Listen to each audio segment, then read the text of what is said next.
Hi, my name is Alisa. I'm communication and interior design in Hyderabad store Ikea, India. Hi, my name is Vivek. I'm working since last 1 year with Ikea Hyderabad.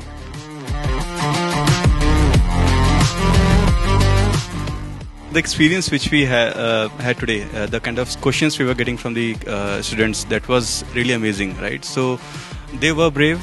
I can see they were creative, and the kind of potential which we are looking in any particular candidate, we can feel that potential right now. But yes, definitely as for the requirement in future, we would love to see them face to face in at IKEA store, definitely. It actually was my first time today. Be brave, be creative, be not afraid to do the mistakes, and be true to yourself.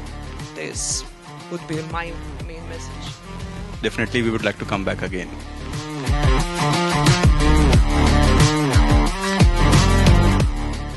So the whole session was so informative and educational. We had an opportunity of interacting with experienced people of industry. The speakers have helped us a lot on how to understand the best deal with the interviews and what the industry expects from freshers.